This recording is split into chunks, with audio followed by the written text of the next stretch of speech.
BJP IT cell అబద్ధాలు ప్రచారం చేయడంలో ఎంత స్పీడ్గా ఉంటుందో మనందరికీ తెలుసు. అయితే అబద్ధాలు ప్రచారం చేస్తే పర్వాలేదు, ఒక విపక్ష నేత రాహుల్ గాంధీ గారిని పట్టుకొని ఎలాంటి దుష్ప్రచారం చేస్తా అంటే సోషల్ మీడియాలో మనం చూస్తూనే ఉన్నాం.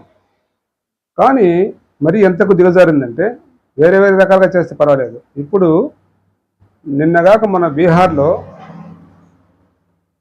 చేసిన విష ప్రచారం, ఒకటి దుష్ప్రచారం ఎంత సిగ్గుమాలిన చర్య అంటే, అక్కడ బీహార్లో కాంగ్రెస్ పార్టీ ఏం చేసిందంటే, అక్కడ బీహార్లో ఎక్కువగా పేద ప్రజానీకం, అక్షరాస్యత తక్కువ ఉన్న ప్రజానీకం ఉన్నారు. వాళ్ళకి ఈ మహిళలకి నెలసర్లు వస్తాయి కదా, ఈ నెలసర్లు వచ్చే విషయంలో చాలామంది చదువుకోని వాళ్ళు, వెనకబడిన తరగతుల వాళ్ళు, పేదవాళ్ళు, వాళ్ళు ఇప్పటికి కూడా శానిటరీ నాప్కిన్స్ వాడని వాళ్ళు చాలామంది ఉన్నారు. మామూలుగా ఏదన్నా ఇళ్లలో ఉన్న పాత బట్టలు అంటే ఆ టైంలో అలాంటివి వాడుతూ ఉంటారు.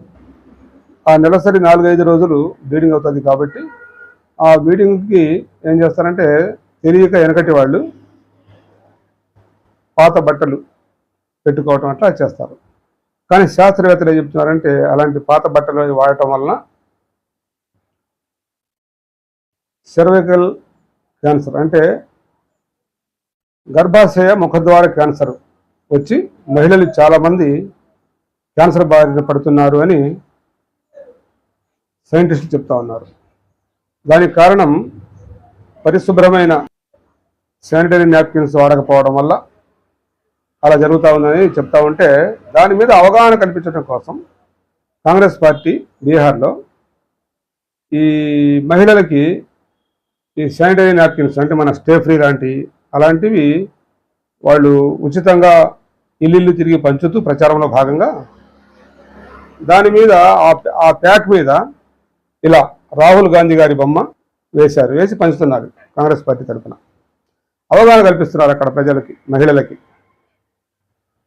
రాహుల్ గాంధీ గారి ఫోటో ఆ ప్యాకెట్ మీద వేస్తే దాన్ని అక్కడ ఐటీ సెల్ వాళ్ళు ఏదైతే ఆ మహిళలు ఆ నాప్కిన్ను అలా నెలసరి వచ్చినప్పుడు పెట్టుకుంటారో దాని మీద చూడండి, ఇలాగా ఎంత సిగ్గుమాలిన చర్య. దాని మీద రాహుల్ గాంధీ గారి బొమ్మ ముద్రించి ఆ వీడియోని ట్విట్టర్లో అంటే సోషల్ మీడియాలో పోస్ట్ చేశారన్నమాట. ఇది భావ్యమేనా? ఇది ఒక ప్రతిపక్ష నేత, ప్రధానమంత్రి తర్వాత హోదా ఉన్న మనిషి, ఆయన ఫోటో ఇలాంటి చోట అంటే మహిళలు వాడే చోట అది అంత చండాలంగా వేసి అలా దుష్ప్రచారం చేశారు. ఎంతకి దిగజారిందంటే, గతంలో మరి ఇలాగా ప్రధానమంత్రి మన నరేంద్ర మోడీ గారి ఫోటో వేసి మరి వాళ్ళు కూడా పంచారు అలాగా. అప్పుడు కాంగ్రెస్ వాళ్ళు ఇలాంటి చీఫ్ ట్రిక్స్ ఉపయోగించాల. కానీ ఇప్పుడు వీళ్ళు మాత్రం రాహుల్ గాంధీ గారిని బదనాం చేయడం కోసం ఇలాంటివి ఇలా ప్రచారం చేస్తున్నారు. అందుకే అక్కడ కాంగ్రెస్ పార్టీ వాళ్ళు వాళ్ళ మీద కేసు పెట్టారు, ఎఫ్ఐఆర్ బుక్ అని వాళ్ళు అరెస్ట్ చేస్తారనుకోండి. కానీ మరి ఇంత చీఫా? ఎంత ఒకవేళ మీరు అధికారంలో ఉన్నా కూడా ఇలాగా మరి అంటే అక్కడ ఫోటో ఎక్కడ వేయాలా ఏందంటే మహిళల్ని అవమానించినట్టే కదా ఇట్లా చేయటం. బీహార్లో మహిళల్ని అవమానించినట్టే ఇట్లా చేయటం. అంటే ఒక మగ మనిషి ఫోటో ఎక్కడ వేయాలి?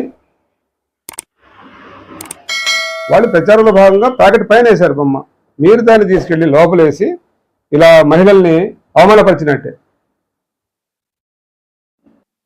వేరే వేరే విషయాలు అబద్ధాలు చెప్పటం, అబద్ధాలు ప్రచారం చేయటం, అది ఒక రకంగా పార్టీలు ఒకరి మీద ఒకరు చేసుకోవచ్చు. కానీ ఆరోపణలు ఇలాంటి మరి ఇలా ఇంకా చీఫ్గా ఆ ఫోటో ఎక్కడ వేయాలనేది వినటానికి చూడటానికే సిగ్గుగా ఉంది.